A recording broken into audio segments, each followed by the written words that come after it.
I want to get closer to present times. In 2014, you started the Millionaire Chess Open. That was one of my favorite tournaments. I have to Yeah, tell you got some money out of that thing.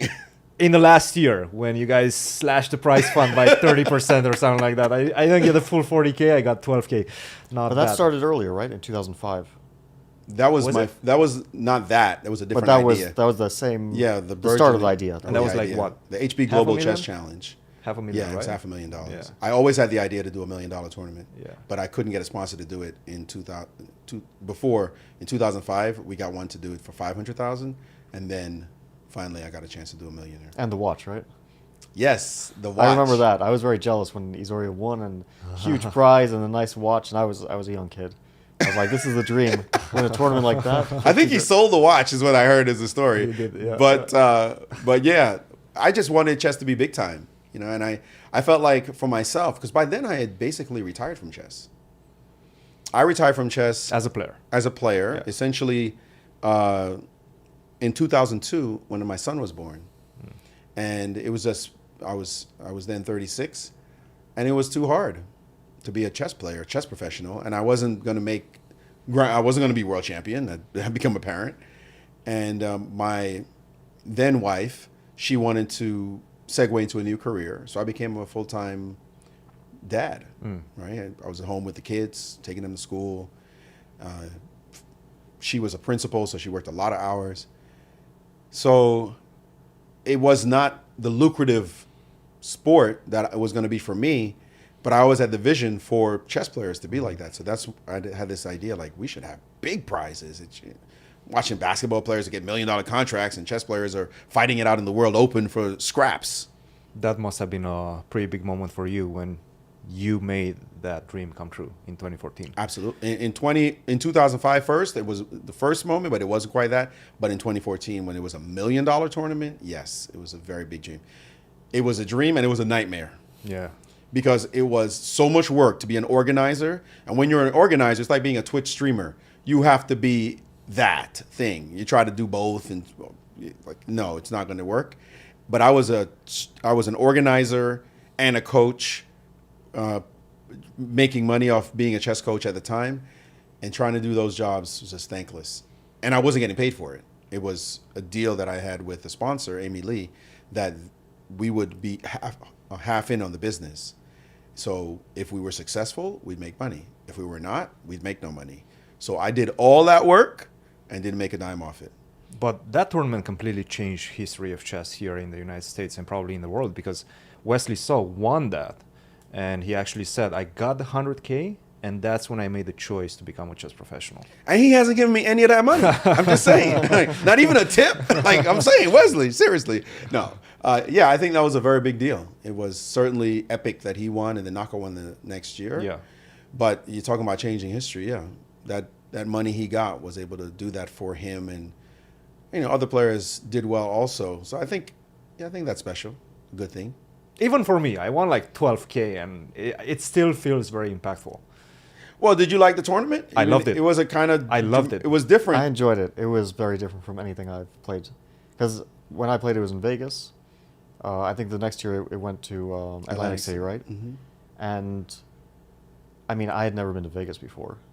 So I took advantage of Vegas. And my chess didn't. I was out till 4 in the morning, and there was 2 games a day. I would wake up like 7 and play at 8. What the heck? Yeah, on like 2 hours of sleep, and then finish a game, and then play another one.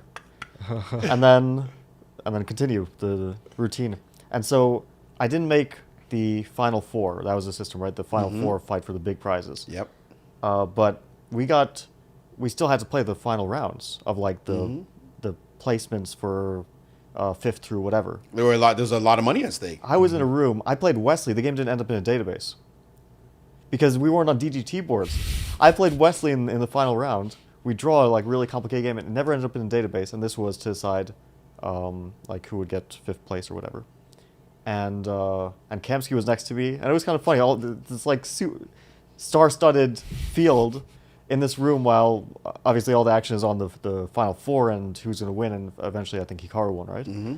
And we're playing these high-level games. We're like, you're nobody. If you're not winning, we don't care. I mean, that is my philosophy in a nutshell. Like the winner takes the spoils. The whole thing about tying for first. I remember people being upset at the idea that you would have a tie break for first place, right? Like, no, it should be allowed. The GM should be able to make draws in the last round. So what if it's a 9-way tie for first and take their prizes? That should be the way it is. No draws before move 30. That's not fair. I remember getting to a huge issue with Hikaru because he drew in like 11 moves against Luke McShane. Oh, I remember this. And this turned into a huge deal, and people were pissed off at me. And like, they should be able to repeat moves. They're grandmasters. Hikaru was heated. Like, you can't force me to play inferior moves. I'm like, but you're playing crappy. This is not right. It took my lawyer to say, Maurice, I don't think I could defend you on this one. For me to be like, you got to implement the rule beforehand. Yeah, I said, okay, fine. Although with repetition, because it was the knight of 6, knight G, bishop E3. Bishop E3, knight G4. There you can't. There's no way around. There's nothing to do around. There's nothing to do no about way it. to do that. But I was trying. Yeah. I was like, no, this is not how chess should go. You shouldn't be able to take draws. You got to play. Minimum is move 30, and we need to have a winner at the end. I think this is a remnant of when chess professionals couldn't make much money. So you can't say someone who's not making much money, like you have to fight till the last 6-hour games all the time. But now we're doing well, we're comfortable, there's a lot of money in chess, that I think it's very normal that chess players should fight till the last piece. It's a good rationale. I think that it could easily have been a rule before, regardless of whether or not you made money. Somebody could have always said you can't draw in chess. It's not allowed. They do it in, is it shogi? Yeah, you can't. No, you're thinking Chinese chess. You Chinese, can't repeat. where you can't repeat. You can't repeat. Yeah. At some point, someone loses if you repeat too many times. So you can't. So exactly. So if you can't repeat, that's just part of the rule. That could have easily been a rule in chess from the 1900s, and it wouldn't have mattered, right? So we would have learned to adjust. So I was basically following my philosophy that it should be a winner, and it should be real games. And I wrote an article, in fact, about no draws in chess, and people were mad at me for that. Like, no, we should be allowed to make draws. And I was insisting on it even in the amateur sections, and they were really upset about that. But now, like when you look at the tour, it's exactly the same formula as what the Millionaire Chess formula is, which is you play to a certain point, you qualify for playoffs, and then you do the playoffs, and then somebody's going to win at the end, whatever it takes. So it got kind of a little idea before its time. With these knockout systems, it's perfect because no matter how many draws you make, at some points there has to be a winner. That's so how it should be. Might go to Armageddon, but eventually you're going to have that really nail-biting finish. But that's how Millionaire Chess was. Yeah. And it was just not something the chess world had seen. Unfortunately for us, we couldn't sustain it from a financial business model. And we had to stop after 3 years, which was actually the best thing for me. Well, it would have been nice if it was financially great, but it wasn't working out. So it gave me a chance to breathe and restart my career, particularly in commentary and change things around. But I feel pretty good that we did something like that. I mean, you guys were having limos, you guys were having massage therapists. I felt like a chess professional finally for the first time during the 2014 Millionaire Chess. That was a fun one. Are you guys bringing it back? Come on. Come on, Maurice. If you start paying me some big checks, I might. But just doing it, come on. Organizing is hard. Yeah. Organizing a big open, and let's be real, organizing a giant open, all those people, and trying to do anti-cheating measures now. Oh yeah. It was hard then. That would bring even more attention to the tournament. Oh my goodness! I mean, it was rough then. We did have the metal detectors. Yeah. We were wanding people again back then. It's kind of funny now that I'm being reminded of it. How many of the things have become pretty standard now that back then weren't? But we had to do that because people were saying people might cheat. Yeah, because you also have let's say chess professionals have a lot to lose, right? If they're caught cheating, but you had the other sections with huge prize funds and players who aren't professionals, so they might just take the money and run, and that's it. They got it one time, yeah. and people were also sandbagging. That was a big one. That was a big issue, and we tried to hunt that down. Don't rating floors fix that? Because in the USCF you have rating floors, right? Yeah, but there were people who didn't have those issues. They were above the rating, and so they just slipped below where they needed to be.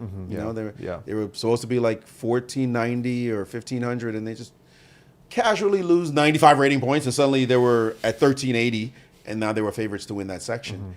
And I think the vision was bigger than the execution that followed, and it was a massive headache, and our staff wasn't enough.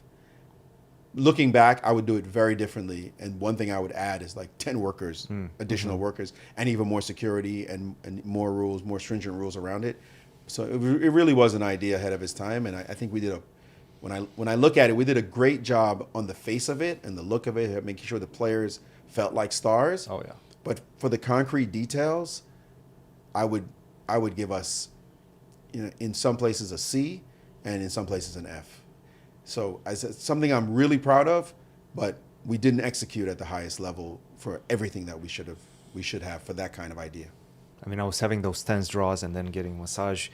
We need that tournament back.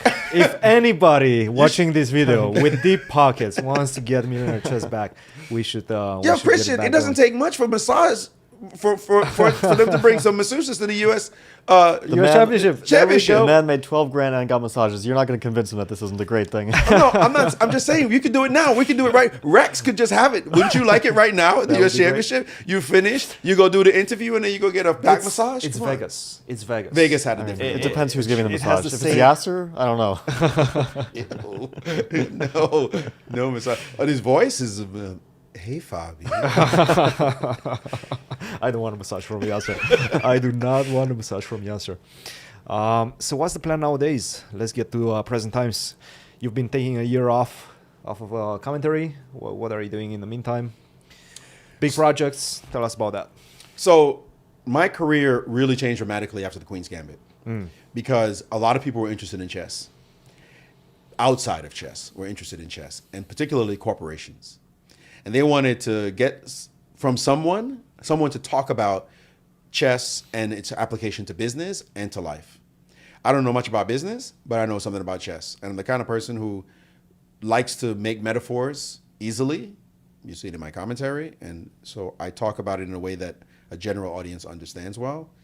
So I got approached by speakers bureaus who were saying, we're finding that people want somebody to talk about chess and these big corporations, and they pay kind of nice. So I ended up giving talks to Google, companies like Google, Amazon, Pinterest, Century 21, Deloitte, IBM. And I gotta tell you, they don't pay badly. So that was intense by itself. The career as a chess commentator, you're traveling around the world and doing all that. So combining that with everything else I was doing just became very intense. So I decided in the June of 2021 that I wanted to take 2022 off, pursue the corporate speeches much more so.